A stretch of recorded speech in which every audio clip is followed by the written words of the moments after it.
So here we have the 1960 Chevy 235 engine. This was rebuilt previously over the winter, and after I started it up, in about 10 minutes, it had a rod knock and the oil pressure dropped down low. Pulled the motor out of the car.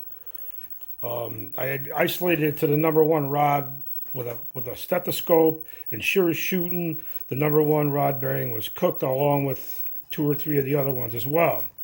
Tore the motor down, got another crank, got a set of bearings, put everything back in, cleaned all the oil galleys. Cam bearings, no damage whatsoever, none. So I redid all the bottom end of this, but it still begged the question, why did this happen? Why did this happen? Plastic gauge, everything felt good. However, when these are torqued fore and aft, you get about 8 thousandths clearance. And you see that? That should move nice and easy, just like that. Well, when I got to the number one, because it's fixed now, it was back and forth, nice and easy. It wouldn't move. Took it apart like 6 times, plastic gauge it, mic'd the crank journal, all that stuff. Seemed good, put it back together, still tight. Took it apart again, and this time what I did was I took the cap off. I took the bearings out of the cap, pushed the piston down, and felt inside the cap with my finger. You shouldn't even be able to feel the parting line. And I could feel the parting line. This is without the bearings in it.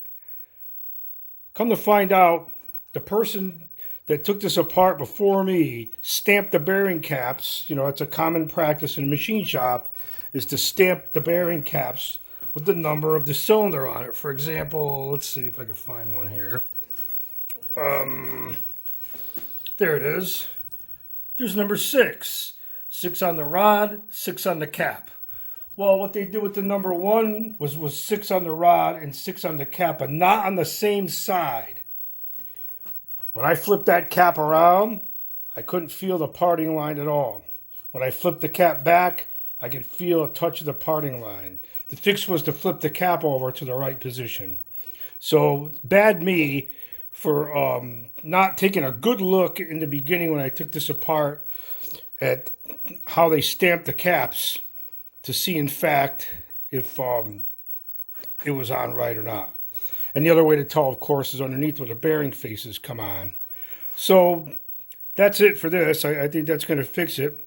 To be sure, what we did was pressurize it, apply oil pressure to it, to a pump, and monitor the flow of the oil out of the caps and out of the mains. And looked really good. It was coming out. And also gushing out of the cam bearings.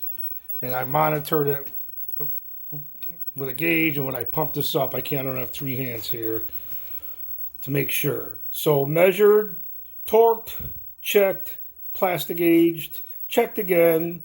Number 1 was tight. Remember, that's the one that failed. Spent quite a bit of time analyzing number 1 to find that the cap was stamped backwards. My bad. But it's all set now, and it should work good. Stay tuned. Contact.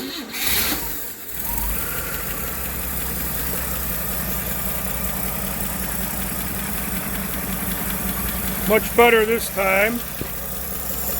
We have almost 50 PS at 40 here, 39 PSI at idle. I'm running 2050 in here right now.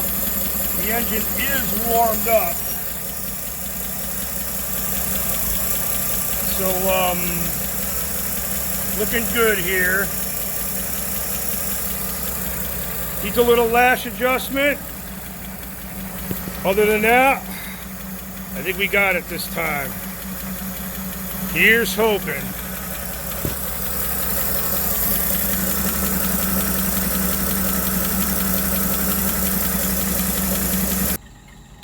Well, we are about to embark on the Great Crusade. The Chevy will be leaving Rhode Island for Connecticut to its new home in Bristol. Stay tuned. Well, the Chevy and I are off to Connecticut. She's never seen Connecticut before because she came from California. Hopefully all will go well. The first stop, Stonington, Connecticut, for a systems check. Well, here we come on the Connecticut border. She's going to cross into Connecticut in Stonington on her own power. Very nice. First time in 63 years. Time for a quick systems check in Stonington. Next stop, Norwich, Connecticut. Stay tuned. First stop, Stonington, Connecticut, for a quick systems check. She seems real smooth, no leaks.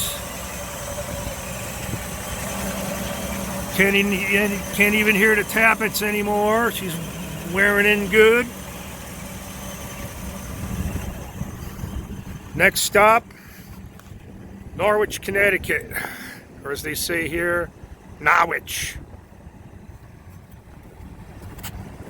Stay tuned. Norwich, Connecticut.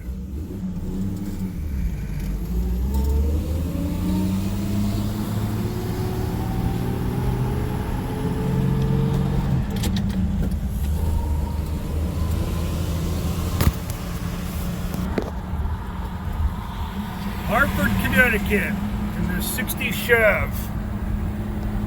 She's an LA woman, so she could take the traffic, that's for sure. 60 Chev goes to Hartford.